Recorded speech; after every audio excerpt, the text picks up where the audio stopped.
Judulnya adalah kejutan di sorga. Saya percaya ketika kita semua ada di sorga, ada banyak kejutan yang kita akan hadapi. Sorga itu banyak kejutan, banyak surprise. Ada 3 kejutan. Coba kita lihat kejutan yang pertama. Surprise yang pertama adalah ada orang-orang yang kita sangka akan kita jumpai di sorga, ternyata mereka tidak ada di sana. Wah, ini kejutan yang gak enak nih saudara ya. Dan saya rasa hal ini alkitabiah, karena Tuhan Yesus juga pernah bicara dalam Matius pasal 7 ayat 21, bahwa bukan setiap orang yang berseru Tuhan, Tuhan akan masuk dalam kerajaan sorga. Mungkin kita akan berpikir, wah ada pendeta yang hebat ini, kita akan temui. Kita cari-cari ternyata tidak ada. Ada tokoh-tokoh yang kita anggap luar biasa, kita cari-cari, gak ada di sana. Makanya Paulus juga ngomong, bukan? Aku menguasai tubuhku supaya jangan sampai aku memberitakan Injil kepada orang lain, tapi aku sendiri ditolak. Kita masuk saja kejutan yang kedua, yaitu ada orang-orang yang tidak kita sangka-sangka dia ada di sana, saudara. Ada kita pikir orang ini, kita tidak pikir tiba-tiba ketemu di sana. Dan kejutan yang ketiga adalah kita sendiri ada di sana. Haleluya, saudara ya. Nah, kita akan melihat tentang yang kedua, yaitu siapa mereka yang tidak kita sangka-sangka itu dan mengapa mereka ada di sorga. Saudara, saya tidak mau berspekulasi tentang manusia yang ada yang kita kenal, karena kita sendiri tidak tahu. Tapi saya akan bicara tentang Alkitab, tokoh-tokoh Alkitab. Ada orang-orang yang kita pikir atau kita anggap, orang ini kayaknya gak ada di sana gitu ya. Tapi Alkitab mencatat bahwa mereka ada di sorga. Nah, coba kita lihat siapa mereka ini. Yang pertama adalah Rahab. Kita tahu siapa Rahab itu dan apa profesinya. Yosua pasal 2 mencatat tentang Rahab, dan itu diulang lagi dalam Injil Matius pasal 5 ayat 11. Rahab ada dalam silsilah Mesias. Dan Ibrani 11 ayat 31, Rahab adalah orang yang masuk dalam Hall of Faith. Nah, ada kelompok orang beriman, serentetan daftar orang beriman, dan Rahab ada di situ. Jadi saya yakin bahwa Rahab ini akan kita temui nanti di surga. Tokoh Rahab ini, kita akan ketemu, oh ini Ibu Rahab yang dicatat di dalam Yosua pasal 2. Siapa Rahab itu? Tidak usah bicarakan, sudah tahu kan profesinya. Dan tempat tinggalnya juga kumuh. Dia tinggal di tembok kota Yeriko. Jadi kalau zaman dulu kota itu ada temboknya. Untuk melindungi kota itu dari serangan musuh ada tembok. Mungkin orang-orang yang tidak mampu atau bagaimana ya, mereka membuat rumah di situ. Maaf, mungkin saya bisa katakan, saya bukan bermaksud apa supaya kita mempunyai gambaran saudara-saudara. Kira-kira kalau zaman kita sekarang ini, kira-kira tempat tinggalnya adalah di pinggir rel kereta api. Itu Rahab, saudara. Makanya ketika 2 pengintai datang, yang paling gampang dituju yaitu. Kalau tempat lain mungkin bisa ketahuan. Kalau di situ orang lalu lalang ya siapa yang lalu lalang kita tahulah semua. Itulah Rahab, seorang yang dianggap tidak berarti, apalagi dengan profesinya itu dia disepelekan, bahkan dia mungkin dianggap sesuatu kelompok yang paling marginal di dalam masyarakat Yeriko saat itu. Bahkan dia mungkin dianggap rendah. Rahab, tapi dia satu kali kelak kita akan jumpai dia di sorga. Kita akan ketemu dengan Ibu Rahab ini. Haleluya. Nah sekarang yang perlu kita renungkan adalah mengapa dia bisa ada di sana? Apa yang membuat dia ada di sana? Ada 2 hal dalam kehidupan Rahab yang saya boleh acungkan jempol. Yang pertama adalah imannya. Jelas bahwa orang-orang yang ada di sorga adalah orang-orang yang percaya kepada Allah di dalam nama Tuhan Yesus Kristus. Allah Abraham, Allah Ishak, Allah Yakub, yang sekarang kita kenal namanya, yang sudah dinyatakan kepada manusia adalah Yesus Kristus, Tuhan kita. Pada masa itu belum, mereka cuma mengenal Yehova.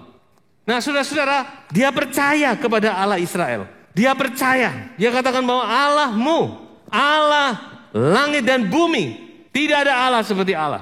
Ini yang membuat dia menyambut kedua pengintai. Imannya, mau tidak mau iman ini penting. Orang-orang yang ada di sorga adalah orang-orang yang percaya kepada Yesus Kristus, yang sudah diwahyukan oleh Allah, dan yang sudah datang ke dalam dunia, dan yang akan datang kembali ke dalam dunia. Yang kedua adalah keberaniannya. Jadi Rahab menyambut kedua pengintai ini, itu benar-benar butuh keberanian, butuh nyali itu saudara. Butuh pengorbanan dan mempertaruhkan nyawanya. Coba saudara renungkan, dia seorang wanita loh. Biasa wanita kan lebih hati-hati, lebih takut, lebih ini ya toh. Tapi Rahab dia berani. Rupanya kalau saya renung-renungkan tentang Rahab ini, rupanya perbuatan baik itu butuh keberanian. Perhatikan apa yang saya katakan. Bahwa perbuatan baik itu butuh keberanian. Saudara renungkan perkataan saya. Ternyata untuk berbuat baik itu butuh keberanian. Ya memang ada perbuatan-perbuatan baik yang biasa-biasa saja, ya itu juga. Tapi untuk melakukan sesuatu yang khusus, yang dihargai di hadapan Tuhan, itu butuh sebuah keberanian. Saudara. Resiko, take a risk. Dan itu sudah dilakukan oleh Rahab. Dia mengambil resiko. Sebab kalau dia ketahuan saja pasti habis. Satu keluarga pasti dibunuh. Dicari-cari kedua pengintai ini. Saudara. Dan dia berani mengambil resiko. Dia berani berbuat kebaikan. Nah saudara-saudara, hal ini membuat saya teringat kepada satu ayat di dalam kitab Wahyu. Yang tadinya saya juga bingung, tapi dengan merenungkan kisah Rahab saya mulai sedikit mengerti ayat ini. Di dalam Wahyu 21, di situ dikatakan ada siapa-siapa orang yang akan mengambil bagian di dalam kota Yerusalem baru itu. Dan dikatakan di sini bahwa orang-orang penakut, perhatikan ini, orang-orang penakut tidak akan mendapat bagian dalam kerajaan Allah. Jadi anak Tuhan gak boleh penakut, gak boleh pengecut. Tuhan tidak mau punya anak yang penakut. Memang ada hal-hal yang perlu resiko itu ada, tidak semua tentunya. Take risk demi kebaikan, demi kebenaran.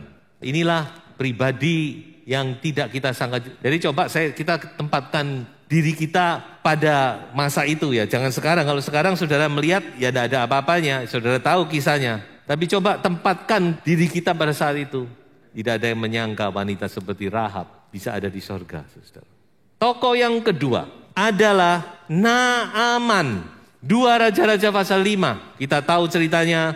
Setelah itu saya tidak usah mengulang lagi tentang Naaman ini. Dan Tuhan Yesus pernah menyentil juga tentang Naaman di dalam Lukas pasal 4 ayat 27. Siapa Naaman ini, saudara-saudara? Naaman adalah panglima perang dari kerajaan atau dari bangsa Aram. Bangsa Aram itu bangsa yang ada di utara dari Israel. Damaskus, Damsyik, ibu kotanya Damsyik, sekarang Damaskus namanya.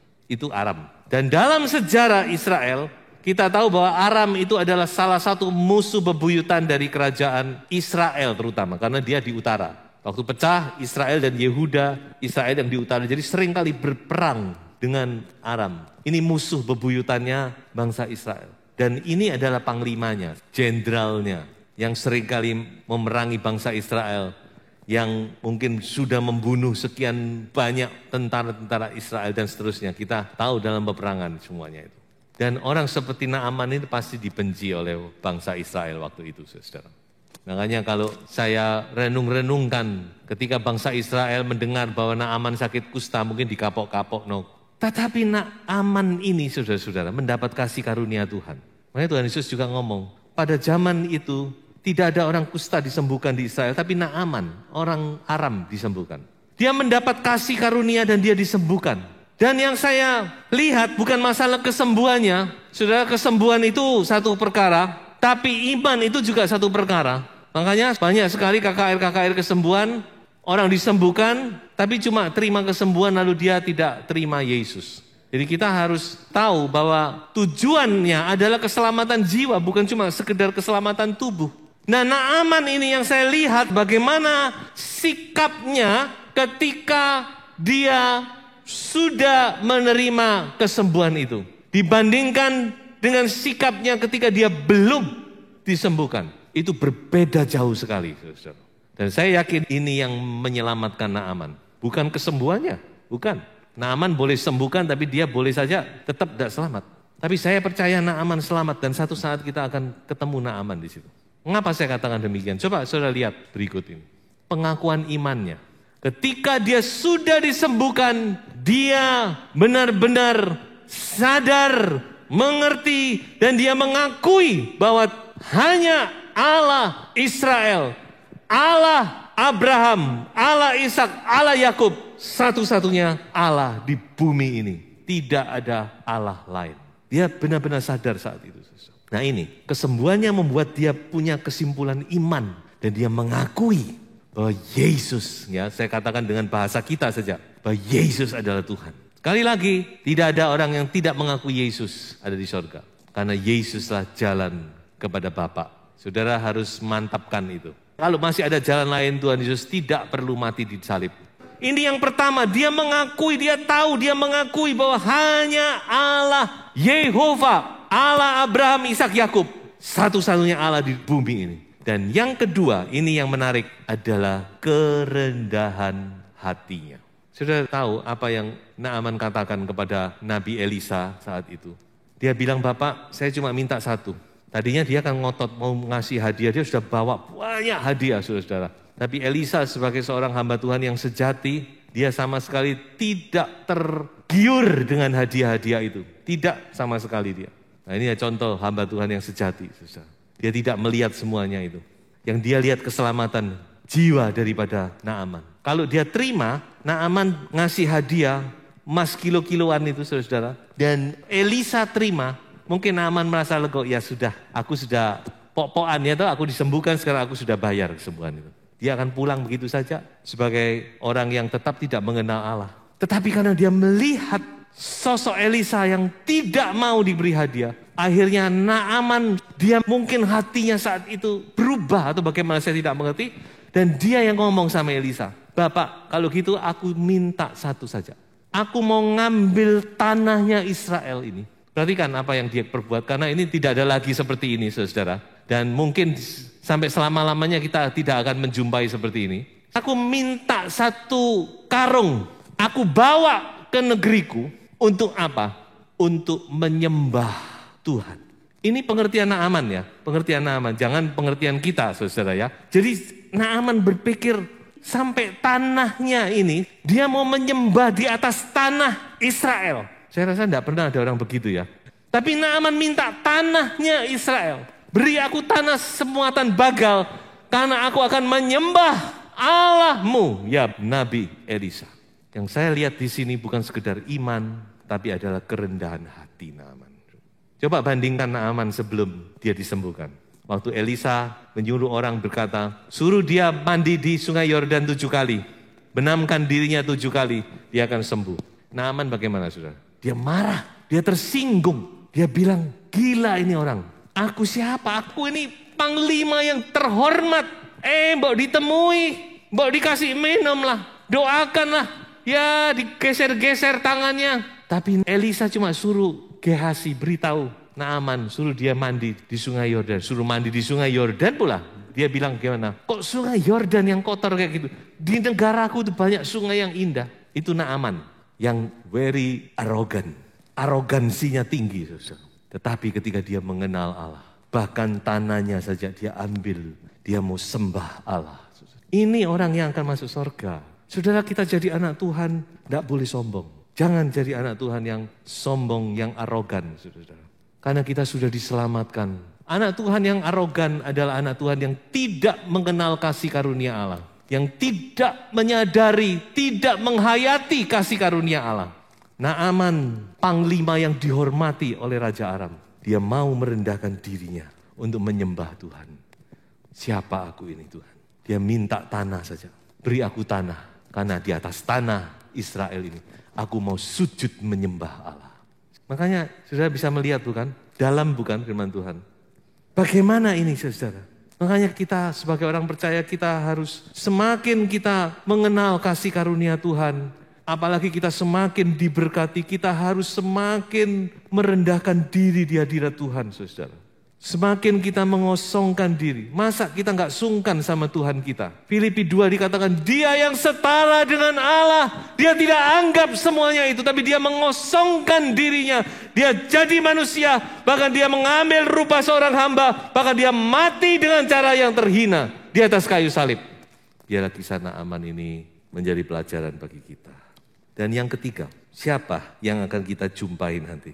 Adalah Bapak Sakius. Haleluya. Sakius yang sering kali dinyanyikan, Sakius orang pendek. Cerita yang sangat klise dan sering kali kita hanya baca sambil lalu. Tapi kita tidak merenungkan bagaimana perubahan hidup dari Sakius ini. Dan kalau saya merenungkan, saya harus berkata, Bapak Sakius, saya mau belajar kepadamu. Mengapa saudara? Coba saya renungkan apa perkataan Sakius. Sakius dia benar-benar berubah 180 derajat. Drastis, spektakuler perubahannya. Ketika dia percaya kepada Yesus. Saya katakan perubahan orientasi hidupnya. Mengapa saya katakan demikian? Saudara tahu bukan profesi Sakius? Kepala pemungut pajak, kepala kantor pajak.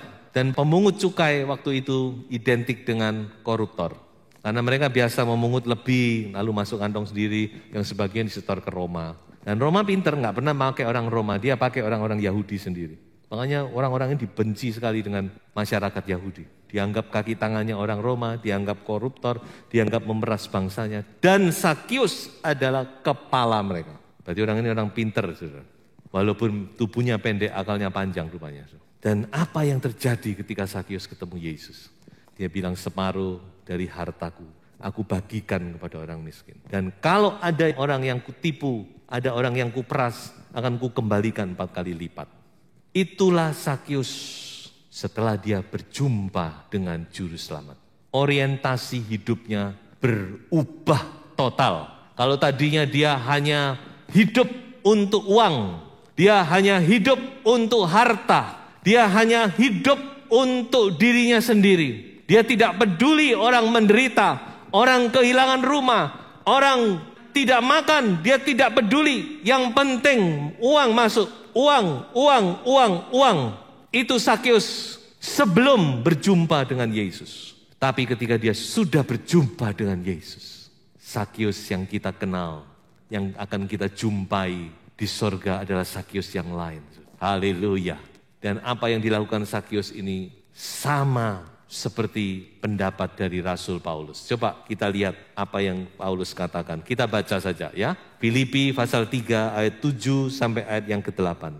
Tetapi apa yang dahulu merupakan keuntungan bagiku, sekarang ku anggap rugi karena Kristus. Malahan segala sesuatu ku anggap rugi karena pengenalan akan Kristus Yesus Tuhanku lebih mulia daripada semuanya. Oleh karena dialah aku telah melepaskan semuanya itu dan menganggapnya sampah supaya aku memperoleh Kristus. Saya tidak bicara tentang superficial, saya tidak bicara tentang kulit, saudara. Tentang berapa banyak persembahan Anda, saya tidak bicara tentang itu.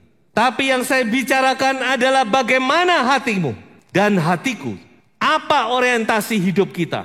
Apakah kita seperti Sakius yang lama? Atau kita seperti Sakius yang baru. Sakius yang lama orientasinya hanya jen. Hanya uang dan uang yang dilihat. Tapi Sakius yang baru, Kristus dan Kristus. Christ, only Christ. Ini perubahan orientasi hidup ini. Di dalam, bukan di luar. Di luar itu kan mengikuti saja. Ayo, sebagai orang percaya, tujuan kita adalah sorga. Amin. Orientasi kita adalah Kristus. Paulus berkata, aku lebih rela kehilangan segala-galanya.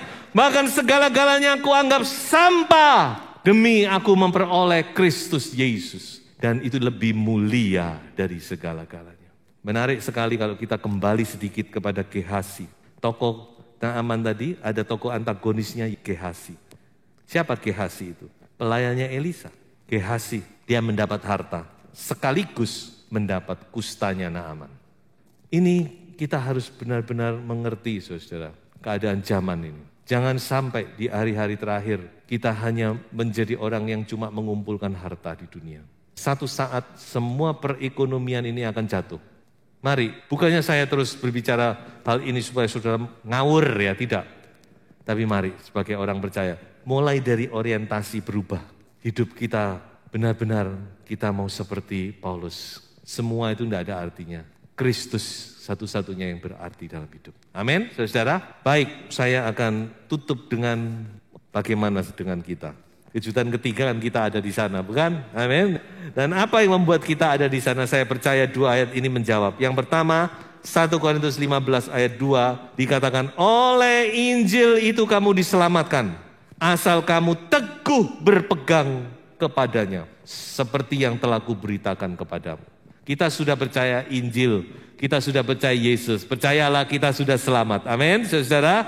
Tetapi kata Paulus, teguh berpegang. 1 ayat lagi. Karena kita telah beroleh bagian di dalam Kristus, asal saja kita teguh berpegang sampai kepada akhirnya pada keyakinan iman kita yang semula. Haleluya. Jadi kesimpulan khotbah ini, keselamatan itu sekarang dan akan datang. Sekarang kita sudah selamat, tapi kita juga akan selamat sampai selama-lamanya. Oleh sebab itu tetap kerjakan keselamatanmu dengan takut dan gentar sampai Tuhan Yesus datang kembali. Maranatha. Haleluya. Terima kasih Tuhan Yesus.